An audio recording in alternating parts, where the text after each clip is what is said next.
Ang susunod na programa ay Rated LC. May maaaring temang di angkop para sa mga high carber na manonood. Patnubay at gabay ng LC coaches, doctors at dietitian na kailangan. Hello sa inyo! Ako po si Martin. To describe myself, I'm 6'2" in height. I weigh roughly around 400 pounds. Sikto lang natin. Hindi ako kayang sukatin ng ordinary weighing scale. Sabi nila, funny daw ako. O funny walain lang. Ang totoo niyan, bisyo ko talaga tumawa. At maging masaya, at sisyo ko rin kumain. Meron ba ako katulad dyan sa lugar ninyo? Dahil sa mga maling pagkain at labis na bisyo, naabot ko with flying colors ang metabolic disorder na tinatawag. Siyempre, habang nagkakaedad tayo, hindi tayo pauhuli. Dapat meron tayong maintenance. Hindi kasi pag wala kang maintenance, paglabas ka na ng 30s. Diba mga friend? So, samahan nyo ako sa aking journey na sana ay kapulutan po ng aral. Subukan natin baguhin ang lahat from being morbidly obese to the best health ko na walang body pain at maintenance. Kaya yun? Subukan ko muna. Then try nyo. Baka umubra din sa inyo, di ba?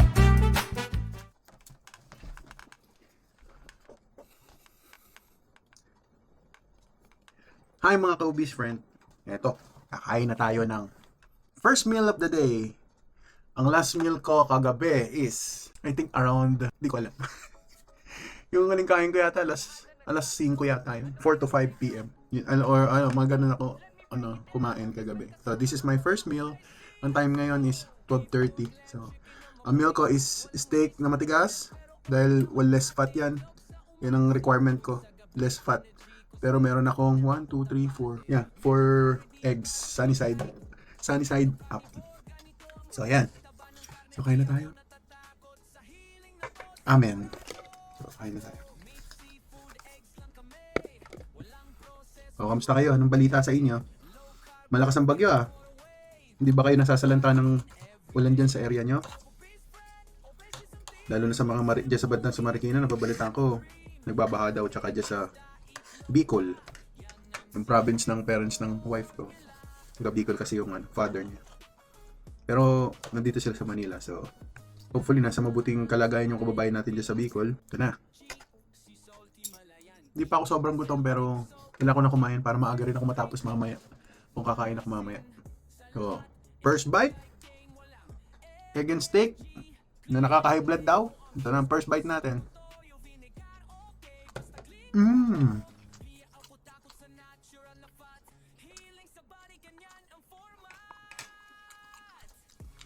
Parang niyayakap ng itlog yung steak. Tapos may konting alat galing dun sa salt. Ito ang pinakakanin ko. Though wala naman talagang alternative sa rice. Sa mga naglo-low carb, ganito ang gawin yung setup. Kung hindi man steak, kasi medyo mabigat sa bulsa ang steak. Marami naman pwede. Pwede kayo kumain ng isda. Pwede kayo kumain ng manok. Share ko nga pala sa inyo. Alam nyo bang 38 years akong addict sa asukal. Hindi ko kayang kumain ng walang kanin. Hindi ko kayang kumain ng walang prutas. Matatapos ang aking agahan, almusal, tanghalian, dinner ng walang dessert. Yun ang diet ko. Ganun ako ka-addict. Tapos sa sobrang addict ko, busog na ako, kakain pa ako ng merienda. Ano mga merienda ko? Chichirya, turon, ano pa? Marami pang iba. May mga ano pa ako niya, banana Q sa hapon habang nagtatrabaho ako. Ganun ako ka-addict sa carbohydrates. Hindi ako naniniwala sa low carb. Low carb, kalokohan. Di totoo yan. Chismis lang yan. Fad diet yang low carb. Yan ang nasa isip ko dati. Hindi ako naniniwala. Pwede ba yun? Hindi ka inom ng gamot gagaling ka? Kalokohan yun, no? Yan. Yung mga yan. Ano pa ba?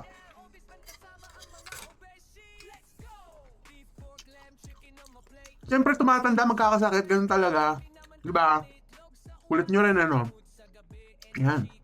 Yan ang pananaw ko. Pero nung natutunan ko yung low carb, na pwede ka palang kumaling, kakain ka lang ng tama, Wala ka ng problema. Gumaganda pakiramdam mo. Ito pa. Kakain ka ng matatabang pagkain. Eh di atakihin ka sa puso. Kolesterol yan, Brad. Tignan mo taba-taba mo. Kakain ka pa ng kolesterol. Yan ang maririnig nyo. Sa lumang nutrisyon. Obsolete na po yan sa totoo lang. Itinago kasi sa atin ang katotohanan na tatlo lang naman talaga ang macronutrients natin. Ano ba yung mga yun? Tatlong macronutrients. Number 1, protein. Number 2, fat. Number 3, carbohydrates. Tandaan nyo, tatlo lang. Tsaka na natin pag-usapan yung micro. Huwag nyo masyadong intindihin yung micro dahil yung macro ang pinaka-importante sa atin sa ngayon. Kaya nag-uumpisa pa lang tayo. Kailangan ayusin muna natin ang macronutrients natin bago natin intindihin at ipilit ang micronutrients. Ano ba? Diba nga sabi, macro. O di unahin mo muna, ano ba yung macro? Protein, fat, and carbohydrates. So kung ikaw, ano ba ang protein? Para saan ba ang protein? Ang protein, para mag-build ng muscle ang katawan mo. Sa mga cells, para dumami yung cells mo. Yun ang ginagamit niya. Ang alam ko, pagkakaintindi ko doon, protein yun. Sa muscle building. Pero syempre, kung mag-muscle building ka, hindi naman laging kumain ka lang maraming protein, bigla ka nang lumaki yung muscle mo. Minsan kailangan mo rin talaga i-stress yung muscle para lumaki. Tsaka na yun. Tapos, ang isa pa, ano naman ang gagamitin mong energy? Ang ginagamit ng katawan natin is carbohydrate. Tama yun. Totoo yun. Pero, maniniwala ka ba kung sasabihin kung totoong carbohydrates ang ginagamit ng katawan natin, ng cells, at saka ng utak natin, pero hindi mo kailangan itong kainin. Kasi yung katawan mo mismo, gumagawa siya ng sarili niyang carbohydrates. Chika ko lang yun. Yun ang iisipin niya.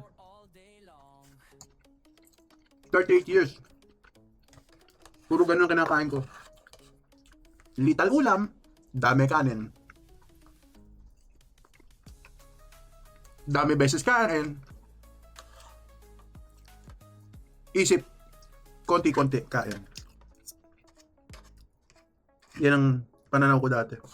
Kakain ka madalas, eat moderation, eat frequently, pakonti-konti, hindi po ubra. Kumain ka man ng carbs o hindi, papalo ang insulin mo every time nakakain ka. So, nagkakatalo lang kung ang insulin mo is tataas ba o hindi. Kung yung spike ng insulin mo, mataas ba? O kung hindi. Doon nagkakatalo. Kaya, kunyari, kumain ka protein. Kumain ka ng carbohydrate, parehas papalo yung insulin mo. Pero sa protina, slight lang. Hindi ka talaga tataba. Pero sa asukal, kain kang konti, slight din. Slight din kang ma-hospitalize. Papalo na mataas ang insulin mo. Kaya doon tumataba yung tao. Paano ko nalaman? Ulitin ko. 38 years. Carbohydrates, konti protein. Takot din sa fat. Kumakain akong fat, matigas ang ulo ko eh. Pero, konti lang. Sa pagkakalam ko. Ganun. Kita nyo. Yan ba ang bunga ng... Sabihin, hindi ka nag-exercise? Yes. Hindi nga ako nag-exercise masyado. Pero before, nag-exercise ako kasi nagbabasketball ako. Pero mataba pa rin ako.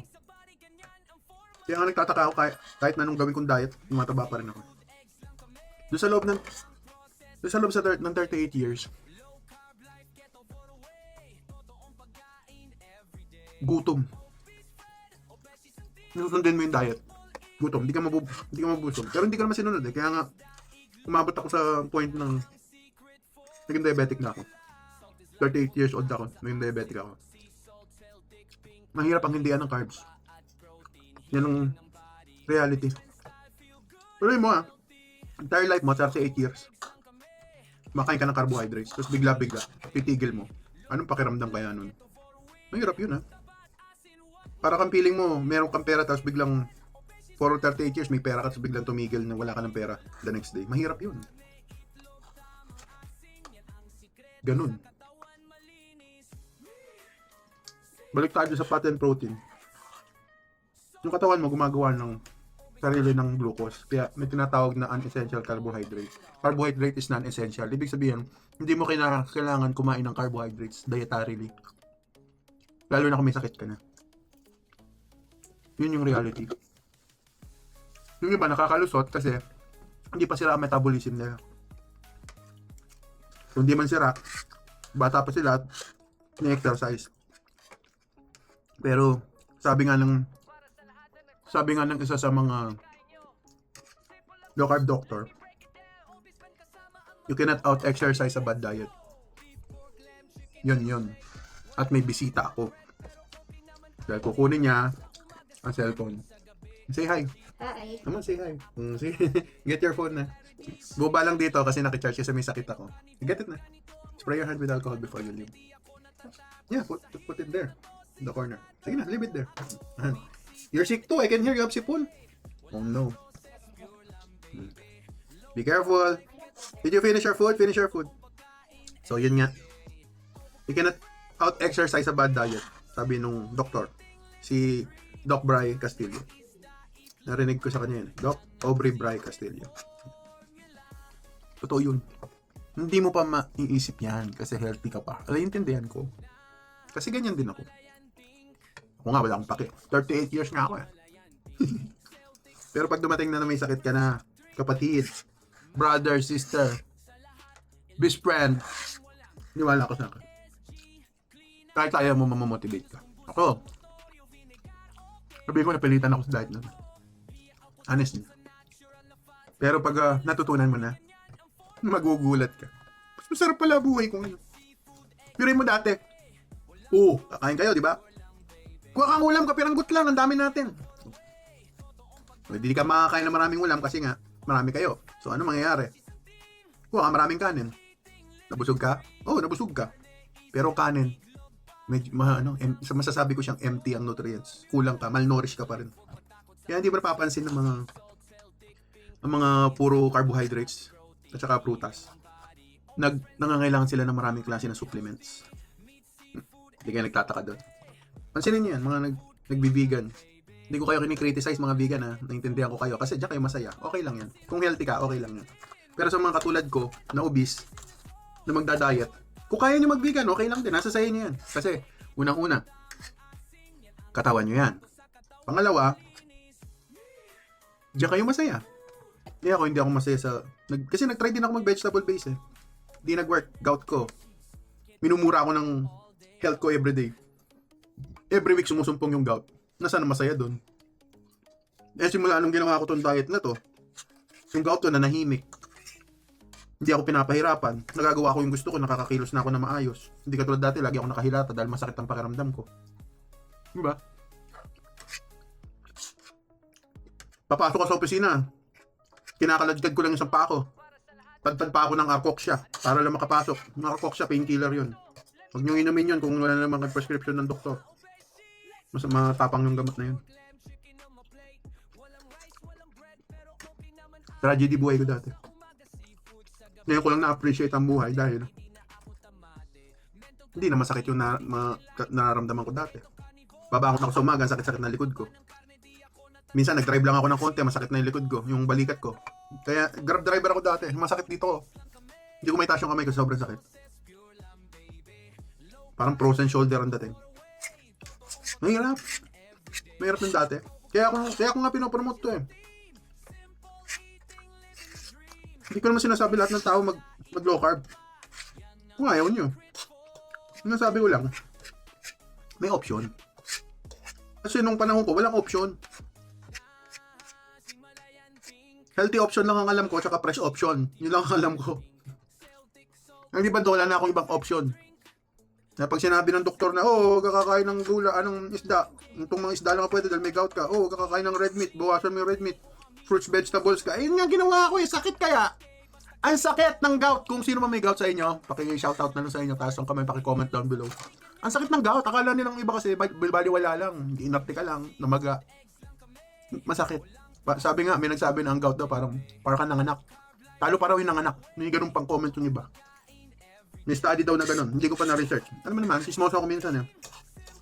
Na-chismis lang ng mga doktor na sa low carb. Narinig ko sa kanila na ganun pala. May study na mas masakit daw ang gout kaysa sa nanganak. Kasi yung nanganak parang saglit lang yata eh. May mga labor na mabilisan. Pero may syempre naman, alam naman natin na may labor na hindi ganun kaganda. Masakit, minsan take life pa nga. Pero comparison sa pain. Kasi yung gout, hindi ka titigilan na magdamag, hindi ka patutulugin. Ganun yung nangyari sa akin. Kaya minsan 30% na lang ang focus ko sa trabaho dahil gout nga. Logo. Sabi nila ito daw ang deadly eh. Tataas presyon ko. Simula na kumain ako nito, 4-6 molo a day, gumanda pakiramdam ko. Basta, walang ibang halo, walang carbohydrates. Narap, yung taba ng baka. Ito, hindi siya fatty. Sa strands ng meat, may parang wagyu, yung may marbling. Wala itong marbling masyado. Pero ang fat niya nasa corner. Pero masarap. Okay naman. Ako gusto ko to kasi lumalaban siya. Tsaka less fat. Kasi ngayon, ang requirement sa akin, less fat. Kaya pangatawanan ko na. So, ganun nga guys. 38 years akong addict sa carbohydrates. Lahat ng pagkain kinakain nyo, kinakain ko rin. Kumakain ako pansit canton, inuulam ko yung pansit sa kanin. Inuulam ko yung carbs to carbs, yun ang pinakadelikado daw eh. Yung carbohydrates na yung kakainin mo, tapos uulamin mo pa. Ginagawa ko dati yun. May tsahin ako. So, malangit na luwa. Yung tsahin ko. Napaka niya. Supportive sa akin nun eh. Sayang lang, di ako natuto agad ng low carb. Hindi sana, baka hindi siya nagkasakit ng nagkaroon siya ng leukemia. Kasi ang kinakain niya, wala na siyang gana kumain ng meat kasi nga natatakot siya. Ang kinakain niya is more on fruits and vegetables. Tapos yung fruits, ulamin niya yung mangga and rice and salt. Ganun lang kinakain niya. Naalala ko yung tsahin kong yun, ako yung nangihinayang. Hindi siya nakapag-asawa eh. Ganda pa naman nun, tsahin ko.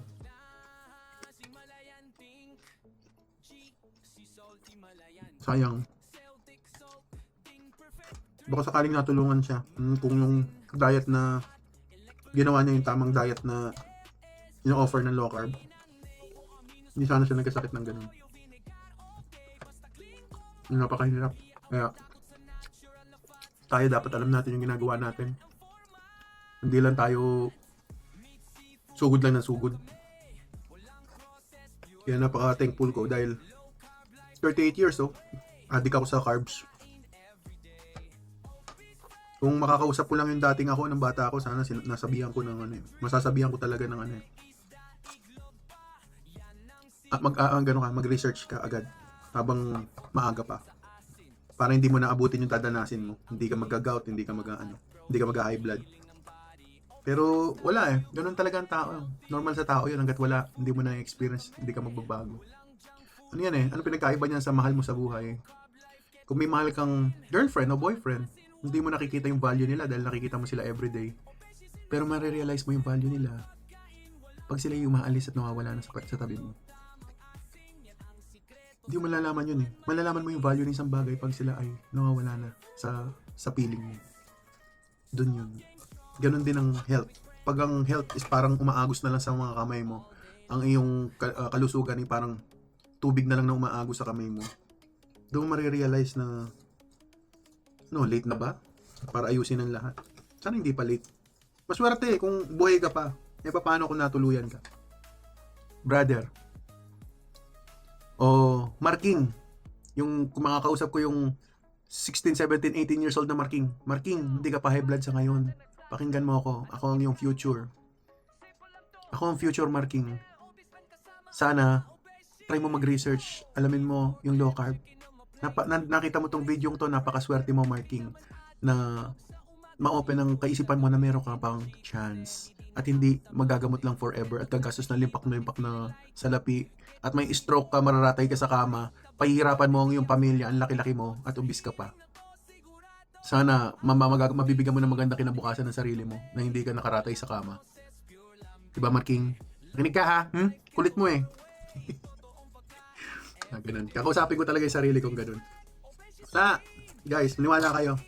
Healthy ka ngayon, may sakit ka later. Ganun lang yan. Nakaibang choice. Pero naintindihan ko nga kayo, ulitin ko. Dahil ganyan nga ako. Ganun talaga, yun ang reality. Diba? Hindi ka naman tatakbo kung wala naman aso sa likod mo. Ganun naman ang buhay, diba? Hindi mo ilalak ang pinto pag hindi ka pa nanakawan. Parang ganun yun eh. Parang ganun yun. Hindi ka pa maglo-load. Hanggat hindi ka pa nauubusan ng load at ikaw ay nagmamadali, hindi mo makukuha yung lesson eh. Kapag hindi ka pa kunyari sa Skyway, nakalimutan mo mag-load sa NLEX. Oh. Ano yun? Di huhulihin ka, di ba? So may experience mo muna yung panguhuli bago mo marirealize next time na kailangan mo palang mag-load muna. Ganun lang yun. Ganun ang buhay. Ako naintindihan ko. Open ako sa ganyan. Tsaka ako, nabanggit ko lang din sa inyo. Ano ako eh. Kumbaga sa paglo-low carb, lahat ng klase ng low carb, tinitignan ko, inaaral ko, tinetesting ko kung ano yung uubra sa akin. Ganun ako. Kung ano yung effective sa akin. Yun ang ituturo ko low carb, syempre, dahil alam ko effective sa akin. Ganun ako. Kaya nga sabi nga ni Coach Deb nung siya ay meron pang morning kapihan. Ngayon medyo busy siya sa pagbubuhat ng weights. Sabi nga niya sabi ko nga ako kasi ay naglilipat-lipat ng multiverse sa low carb multiverse. Paikot-ikot ako diyan. Lahat yan sila Dr. Gray, sila Doc Bry, nakinunod din ako kina Anity, kina Coach Gibo, sino pa ba? Si Low Carb Lodi, kung sino-sinong pinapanood kong low carb ipapractice. Pinapanood ko pa paano sila mag low carb. Importante yun eh. Hindi naman yun yung views. Ang importante doon, kung ano yung magpipit sa'yo, panoorin mo. Tignan mo kung saan mag-work. Kung saan ka magpipit. Ako tatanungin nyo, saan ako nag-fit? Dito sa diet ko, kay Market TV, doon ako nag-fit. Kasi magkakaiba naman kami practice eh. Most of the time, hindi nakukunan ng camera, clean ang kinakain ko. Katulad ngayon, clean. Walang hotdog, itlog lang. Kasi, meron pa natitira palang karne. At saka, bumili ko ng itlog kanina kasi last time, naubusan ng itlog. So, clean ngayon. Diba? Wala akong ginamit na iba. Ito lang. Salt, and beef, and egg. Ang oil ko, walang oil kasi non-stick ang gamit ko. So, hinaan ko lang yun. Pwede tatakpan ko. Kaya ko lang mag-steam yung itlog sa sarili niya moisture. Pwede yun ang... Ito na tayo. Kamayan portion na. Nagugas ako kamay. Ganon, Brad. Mga brother and sister, mga titos and titas, mga ka-obese friend. Ganon ang buhay ko, 38 years. Naintindihan ko yung iba dito nanonood, mas matanda sa akin. Pero, kahit na mas matanda po kayo sa akin, at mas mahabang inyong experience, may reason bakit kayo nandito. Ginaid kayo ng something, somebody, something else. Di ko alam kasi universe. Maswerte kayo, naalaman nyo itong, nagkaroon kayong information na ganito, na pwede pala.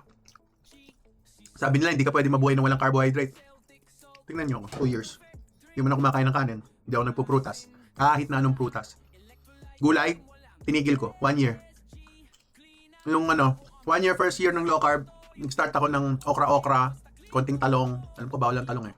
So, paminsan-minsan tatalong ako noon. First 1 year, keto ako noon. Fatty food na kinakain ko, konting protein. Tapos, vegetable. Mali pala yun. Hindi ubra sa akin, sa obese. So, after nun, nag-ketobore ako, taas ako ng protein, mataas pa rin yung fat, inalis ko yung vegetable. 1 year na ako nun. I mean, second year ko. Tapos 2 months ago, pa-check up ako, pinalitan ng doktor yung diet ko kasi bumagal yung fat loss ko. Kasi mataas ang intake ko ng fat. Hindi yun. Kaya taas naman ang protein ko. Inalis ko naman masyado yung fat. Ganyan. Nag-enjoy naman ako. Masarap naman. Complain? Wala naman. Kasi mas na-realize ko kung ano yung tama akong kinakain. Although hindi ako perfect, sabihin ko sa inyo. Ganun siya. Na kailangan nating ayusin ang ating kinakain. Madali lang. Kailangan nyo na malaman kung ano yung pagkain na pwede saka hindi. Napakadali. 38 years. Tapos, in a span of start muna ako sa 1 week. Natanggal ko. Pag natapos mo yung 1 week, 2 weeks, at natanggal yung sakit ng ulo nyo, okay na. Kakaroon kayo ng side effect sasakit ang ulo nyo sa umpisa. Normal yon. Lalo na pag hindi kayo aral. Tsaka hindi pa adapted yung katawan nyo sa fat. Kasi yung i-burn na hahanapin ng katawan nyo is sugar. Kailangan nyo lang nun, electrolyte. May concussion concussion pa tawag doon? Ano ba tawag doon? Meron siyang halo. Concoction. Tama ba? Ito na naman, Pero ako hindi na ako nag-ganon eh. Ang nilagay ko lang pink salt, recta. Matawad ako mag-yung flow lang akong oras. Bili ka lang ng magandang pink salt. Kumain ka lang ng tamang protein requirement mo. Tamang dami ng protein at saka itlog. Dagdagan mo yung itlog mo. Kung wala kang CKD, hindi naman masyadong issue yung intake ng protein eh. Kung wala kang problem sa kidney. Kung wala kang problem sa kidney. Kung may problem ka sa kidney, tanong ka sa dietitian. Sila at saka sa doktor, sila nakakaalam kung tamang computation para sa'yo. Yun guys. Hindi mahirap. Diyos ko, kumain lang kayong karne. Magkakaiba kami mga low carber. Magkakaiba kami ng pagkain. Kahit sabihin mong pare-pares kami low carb, iba-iba kami. Depende kung ano mag-work sa amin. Sa akin, pinaka-best, para hindi ako mag-crave, clean meat. Last time, kumain ako ng di ba? Ng sausage. Diyan sa Butchers, Makati. O, di nag-crave ako. Soft drinks. Soft drinks. Hindi pa natapos doon. Nagnamsan pa kami. Ano pa ba kinain ko? Hindi na ako nag-sausage. May masarap daw yung sausage, pero that time, hindi na ako nag-sausage. Kinain ko naman, Coke Zero, Sprite Zero, saka Royal Zero. Ano nangyari? Ito, para ako nag-tonsillitis, sinipon ako. Dahil sa lamig, kasama na din yun, syempre, matamis pa rin yun, malalasahan ng katawan mo. Pansinin nyo kapag uminom kayo ng soft drinks, na kahit na zero, mararamdaman nyo, alam mo yun, parang naglalagkit. Hindi yung sticky. Doon na naman ako. Hindi talaga ako mapakali pag hindi ko nakukuha yung part na to. Nabubuisit ako. You know, to, yung laman dito sa may buto. Ito sakit ko eh. Kaya pag sasabihan ako ng kapatid ko, nasisira ang ngipin mo.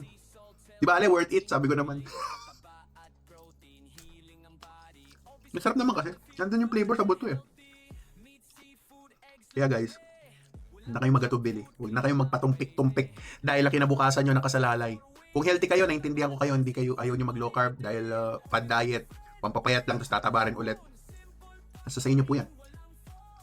Kaya sa akin, ayoko lang sa yung kayong magsisi sa huli. Kasi tignan nyo ang mga ninuno nyo. Tignan nyo yung mga lolo't lola nyo. Ano kinamatay nila? Alamin nyo. Alamin nyo. Kasi malamang kung anong kinakain ng mga lolo't lola nyo, yun din na kinakain nyo. Yun din ang mga kulturang kinagigis na ninyo. O, edi ngayon, pag time nyo na at dumating kayo sa age na bumibigay na rin ng metabolic disease na kayo, bumibigay na yung katawan nyo. Dahil lumihina na. Siyempre, aging pa rin. At the same time, dahil abuse na yung katawan nyo, for so long, kumakain kayo ng napaka-high carb. Plus, umiinom pa kayo ng medicine. O, ano mangyayari? Palagay nyo na lang. Common sense na lang. Ay, sorry. Yung common sense ngayon, medyo wala na minsan eh. Hindi na ganun ka-common. Oy, sabi ng tatay ko sa akin yun.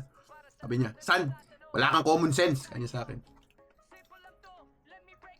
Kasi nga yung common sense daw ngayon, hindi na raw ganun ka-common, sabi sa akin. Ay, matalino tatay ko eh. Kami magkakapatid, matatalino mga kapatid ko. Proud ako sa kanila. Ako lang hindi matalino.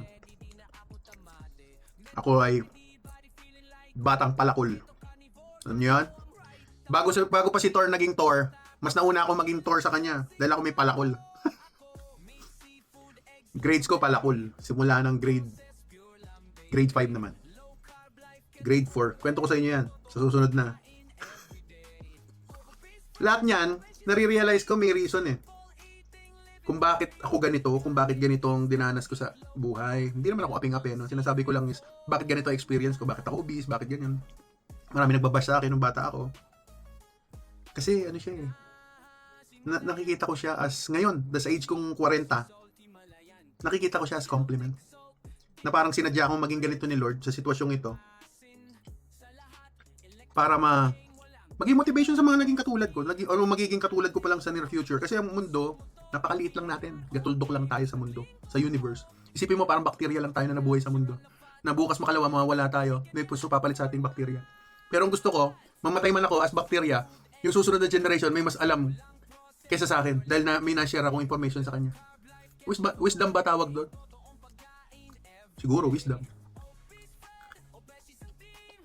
Wala na pa naman akong wisdom tooth, kaya hindi ko na masabing wisdom. May ganun yun. O, yan na. Naubos ko na. Yung 38 years na carb addiction ko. Labanan nyo yan. Kaya yan.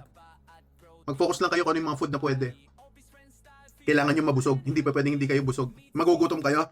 Pag low carb ka, gutom ka, good luck. Yun na sasabihin ko sa inyo. Yun yung kakayanin. Bibigay kayo, motivation nyo babagsak. Kailangan matuto kayong alamin nyo muna yung mga pagkain na pwede. Number 1. Number 2, electrolyte. Alamin nyo, kung anong mixture ng electrolyte at para saan. Kung ano yung mga side effect ng low carb. Papalpitate, sakit ng ulo. Kailangan nyo electrolyte. Pero ako hindi ako nag-electrolyte. Yung hinahalo. Tinry ko sa umpisa eh. Nakakatamad eh. Bakit nakakatamad? Wala akong time. Napapanis eh. Kahit talaga yung sarap, napapanis siya eh. Imply mo na umaga. Hindi mo inainom dahil busy ka. Okay na bukas ang panis na yun. Massive na yun. Malalasahan mo. Iwan na lang ha. Kaya ang ginawa ko, pinalitan ko. Sabi ko, hindi ubra yung electrolyte sa akin. Ginawa ko, etong salt, pink salt, ito, ganito. Ito, pink salt. Lalaklakin ko yan. Tataktak kong 3 beses sa kamay ko. Subo. Umaga. Dating na tangali, tataktak ko ulit. Subo. Hindi naman ako masyadong naggagalaw eh. Dito lang ako sa bahay. Basta nararamdaman ko medyo tumitibok-tibok na yung ulo ko, magpa-palpitate na ako. Mararamdaman mo yun eh, palpitation. Kasi hindi sanay ang hindi fat adapted ang katawan niyo eh. Dahil magta-transition pa lang kayo. Yan, yung transition na yan. Pag-usapan ulit natin. Paulit-ulit yung transition na yan. Yan ang pinakamahirap na part ng low carb. Transition. Yung aralin low carb, madali. Easy. Ako na. Kung ako, yung old Marking, sasabihin ko sa'yo Marking, sus, napakadali ng low carb. Madali ang low carb. Ang mahirap lang dito, transition. At saka, memorizing mo kung ano mga food na, gusto, na pwede at mga gusto mo sa low carb. At saka kung ano mga ingredient na pwede lang sa low carb. Yun ang mga importante. Pagkatapos nun, sitting pretty ka na. Madali na lang. Ano ka na lang nun? Sundot-sundot ka na lang ng ano mo yan, motivation. Manood ka ng mga video para ma-motivate ka. Hindi mahirap, promise. Ang siguro next step ko niyan na mahirap is mag-exercise. Yan ang number 1 na Waterloo ko. Mahina ako sa exercise. Nagpa-basketball ako, pero kung kasi patakbo-takbo, hindi ako mahilig sa takbo-takbo, nadudurog yung joint ko. Pero kung bigyan mo activity sa badminton, yan, basketball, yan, pwede yan. Kasi nalilibang ako eh. Pero kung ordinary takbo-takbo lang, magre-research na lang ako sa internet, matututo pa ako. So, yun lang. Ito na, last na to. Okay. Malinis na. Tignan nyo ako kumain. Yung plato ko malinis, oh. Buto-buto na lang natira, oh. Ganyan ako kalinis sana. Kung gano'n kalinis kumain, gano'n din kalinis tong bahay ko, no? Uy, nainayos ko na yan, oh. In fairness, oh. Nagbawas na ako, pero may kalat pa rin. Shoutout sa wife ko, ha. Huwag ka masyadong emotional pag nakikita mo yung nasa background. Total, pauwi ka naman, eh. So, ikaw na munang bahala i-charge. Tapon mo lahat ng gusto mo itapon. I love you. So, mga hanggang sa muli, mga ka-obese friend, I'm your love guinea pig, so big. Mali. Ang inyong love guinea pig, so big. Ang inyong friend, your obese friend. Bye-bye! Salamat sa panonood. Naway may mapulot kayong magandang aral sa mga naituro ko today. 38 years of addiction. 2 years na ako nakaka-recover sa awa nila. Sana hindi na ako babalik sa ganong lifestyle. Salamat! Bye-bye!